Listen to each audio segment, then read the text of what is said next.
सबसे पहले हिटलर कौन था और नाजिज्म क्या था, इसके बारे में हम डिस्कस करेंगे।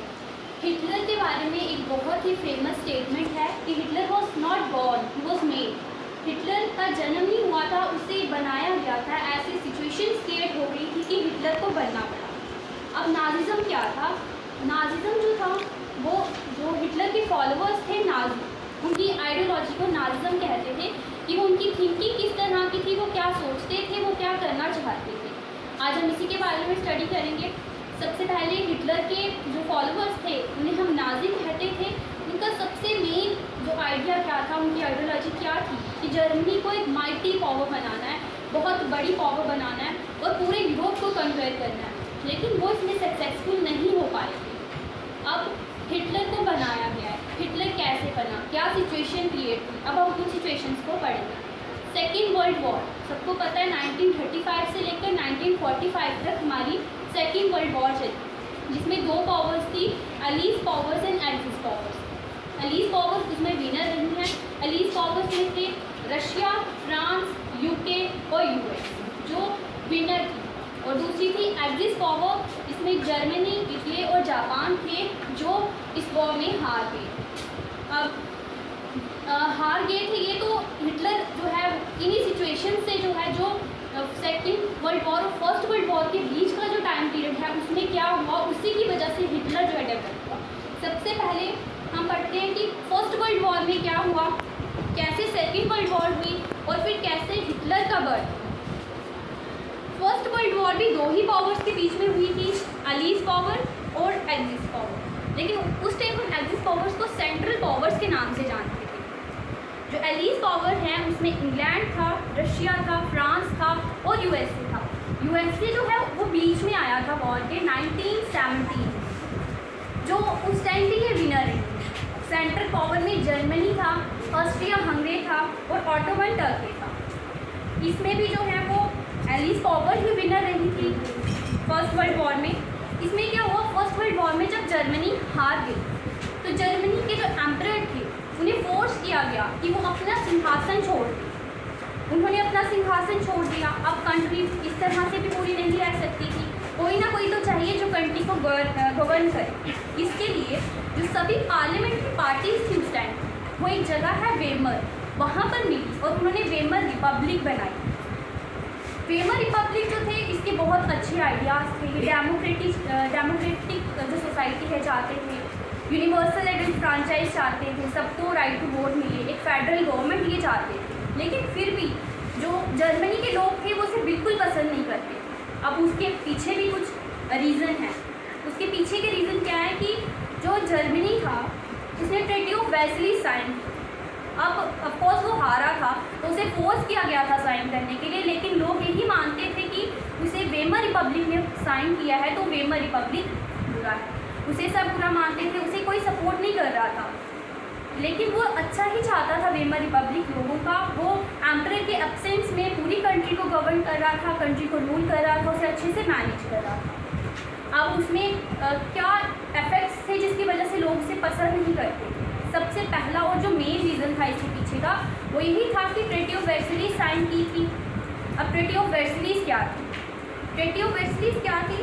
ये एक हार्श और ह्यूमिलेटिंग पीस ट्रीटी संधि थी एक, जो साइन की थी किसने, वेमर रिपब्लिक ने साइन की। इसमें क्या था, Germany lost is overseas colonies, जो भी जर्मनी की ओवरसीज के आसपास वाली कॉलोनीज थी वो सब इससे स्नैच कर ली गई। जर्मनी ने वो कॉलोनीज भी अपनी खो दी। इसकी जो 1/10 ऑफ पॉपुलेशन जो उन कॉलोनीज में रह रही थी, जैसे ही वो लैंड गई वो कॉलोनीज भी उसके साथ चली गई।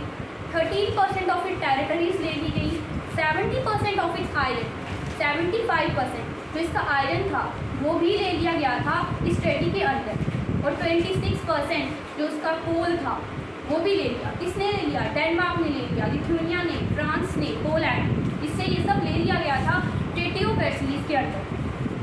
अब ट्रीटी ऑफ वर्साइल्स के अंदर जो एलीट पावर थी, जो हमारी विनर पावर थी उस टाइम की, उन्होंने क्या किया, जर्मनी को डीमिलिटराइज कर दिया। अब एक जर्मनी ग्रेट एम्पायर था, अगर उसके पास उसकी अपनी मिलिट्री होती तो फिर से डेवलप हो सकता था, फिर से वो वॉर लड़ सकता था, एक ग्रेट एम्पायर बन सकता था। लेकिन जो एलीट पावर्स थी उन्होंने ऐसा नहीं होने दिया और उन्होंने उसकी मिलिट्री भी उससे छीन ली कि ये वापस वापस से जो है रीडेवलप नहीं हो सकी। अब इसको वॉर गिल्ट क्लॉज भी जो पे करना पड़ा। अब वॉर गिल्ट क्लॉज क्या था? दो जो कंट्रीज़ हैं जो आपस में लड़ रही हैं, उनके जो है फाइनेंशियली वो वीक होंगी, वॉर हो रही है तो जो उनके इक्विपमेंट्स हैं वो उसमें यूज़ होंगे। तो इसमें क्या हुआ कि वो उसको वॉर गिल्ट क्लॉज स्टेट करना पड़ा, यानी जितना भी फाइनेंशियली लॉस हुआ था दोनों कंट्रीज़ को, उसका दोनों पावर्स को, उसका पूरा का पूरा जो पेमेंट है, जो कंपनसेशन अमाउंट है, वो किसे पे करनी पड़ रही थी? जर्मनी को। उन्होंने उसे फोर्स किया 6 बिलियन पाउंड्स जो हैं वो वॉर गिल्ट क्लॉज के अंडर से पे करने के लिए। Allied army occupied the resource rich Rhineland for a long time.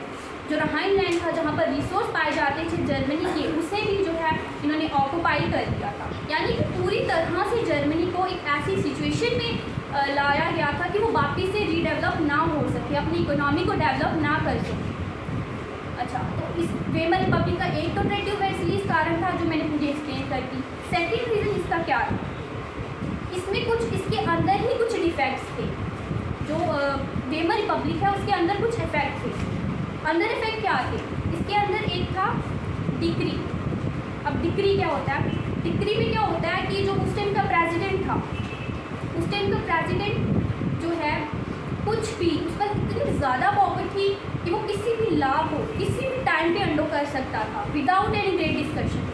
किसी के साथ डिस्कस किए बिना वो कुछ भी कर सकता था। अगर वो किसी भी टाइम पेपर पे कुछ भी लिख के उसे एज अ लॉ अनाउंस कर देता है तो इट इज़ अ लॉ, वो सबको मानना पड़ता था। इसे डिक्री, रूल बाय डिक्री कहते हैं। दूसरी बात ये था कि वहाँ पर मिली भगत सरकार चल रही थी, मतलब एक पार्टी मेजोरिटी में नहीं आती। ये वेमर रिपब्लिक के अंडर की जो बात कर रही मैं, एक पार्टी जो है वो रूल में नहीं आती। अब जैसे एक पार्टी का उसको सबसे ज़्यादा वोट मिले हैं तो शायद उसका जो एक लीडर है वो प्रेसिडेंट बन जाए, दूसरे पार्टी का प्राइम मिनिस्टर बन जाए, तीसरी पार्टी का होम मिनिस्टर बन जाए, चौथी का एजुकेशन मिनिस्टर बन जाए। इस तरह से कुछ वेमर रिपब्लिक में भी डिफेक्ट्स है जिसकी वजह से लोग उसे पसंद नहीं करते।